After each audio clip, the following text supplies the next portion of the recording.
Мен Шымкент қаласы номер 89-шы IT мектеп лицейінің 6-шы А сынып оқушысы Рустамова Қазна.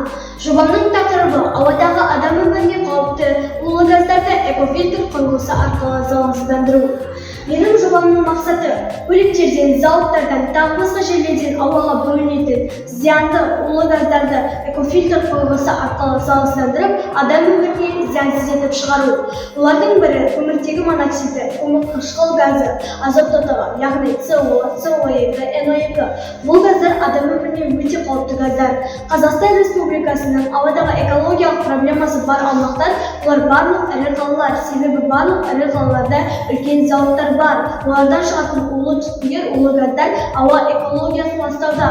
Ал өте үлкен ауадағы экологиялық проблемасы бар аймақтар, олар Байқоңыр ғарыш айлағы және Семей полигоны.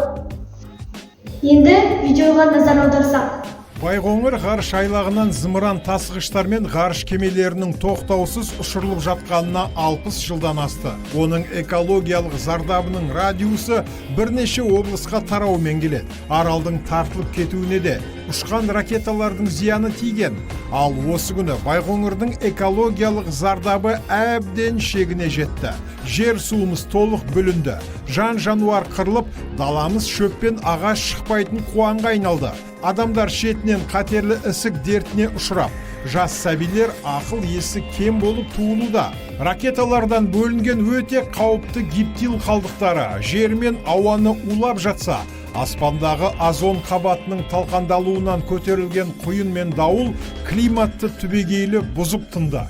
Байқоңырдың бүгінгі ахуалы кеңес заманындағы Семей проблемасынан кем емес. Енді мен сіздерге өз жобамды түсіндіріп өтсем. Көріп тұрғандарыңыздай, бұл экофильтр құрылғысы. Дәл осы тұрысында биіктігі 35 см, ал ені 20 см-ден тұрады.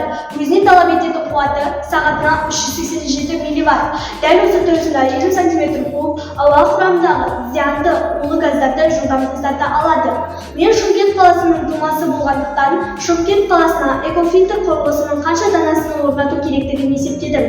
Шымкент қаласының аумағы 1117 км квадрат. Егер де менің құрылғымды 165 есе үлкейтетін болса, биіктігі 54 метр, өзіне талап ететін қуаты сағатына 60 ватт болады. Дәл сол кезде біз Шымкент қаласына 11 данасын орнатсақ, ауа экологиясын толықтай тазарта аламыз. Ал өте ауадағы экологиялық проблемасы бар аймақтар, яғни Семей мен Байқоңырды қарастырар болсақ, Семей қаласының аумағы 54 км шаршы болғандықтан, ол жерге 6 данасын, ал Байқоңырдың аумағы 210 км шаршы аумақ болғандықтан, ол жерге 4 данасын орнатсақ, ауа экологиясын толықтай тазарта аламыз.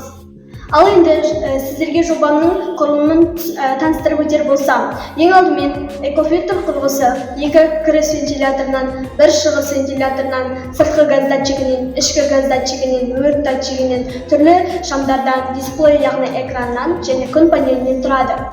Экофильтр құрылғымыз 2 режимде жұмыс жасайды. Бірінші жай режим, екіншісі эко режим. Жай режим дегеніміз ол жасыл светодиодты шам, яғни жай режим ауаны күнделікті шаң тозаңнан тазартып тұрады. Ал қызыл светодиодты шам дегеніміз ол эко режим, яғни ауаны улы газдардан залалсыздандырады.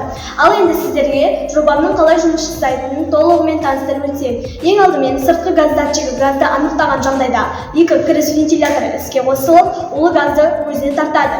Ал улы газ платина-палладий атты катализатордан өткізіледі. Катализатордан өткізілген ауа натрий гидроксидін бүркеу арқылы біз улы газды залалсыздандырамыз. Залалсыздандырылған улы газ ол шығыс вентиляторынан шығады. Осылайша ауа толығымен тазартылады. Енді сіздерге қалай жұмыс жасайтынын көрсетіп кетер болсам. Көріп тұрғандарыңыздай, жасыл светодиодты шамнан, яғни жай режимнен экофильтр режиміне ауысты. Ішкі газ датчигін біз не себепті орнаттық? Егер де тазартылып шыққан ауадан зиянды ауа мөлшері шамадан тыс шыққан жағдайда, ішкі газ датчигі газды анықтап, арнайы қызметкерлерге хабарлама береді. Және де хабарлама ұялы телефонға да келеді. Мен сіздерге оны бұлай көрсете аламын.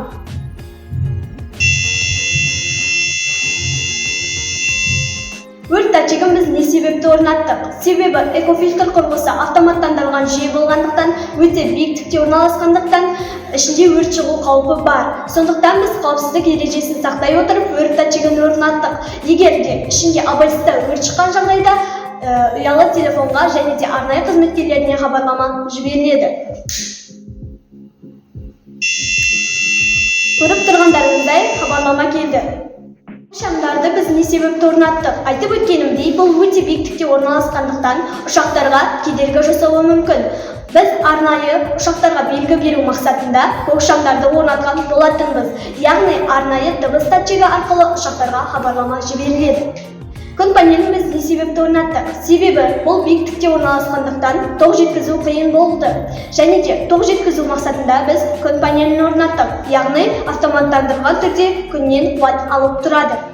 Қорытындылай келе, менің жобамның ұтымды тұстары: біріншіден, көліктерден, зауыттардан, тағы басқа жерлерден ауаға бөлінетін улы газдарды толығымен залалсыздандыру. Екіншіден, бұл құрылғымызды өте үлкен ауадағы экологиялық проблемасы бар аумақтарға орнататын болсақ, сонда тұрақталған Байқоңырдағы 36.175 тұрғынның, Семейдегі 324.986 тұрғынның таза ауамен тыныс алуына себепші болмақпыз. Үшіншіден, бұл құрылғымызды ауадағы экологиялық проблемасы бар аумақтарға орнататын болсақ, ауасын толықтай тазарта аламыз.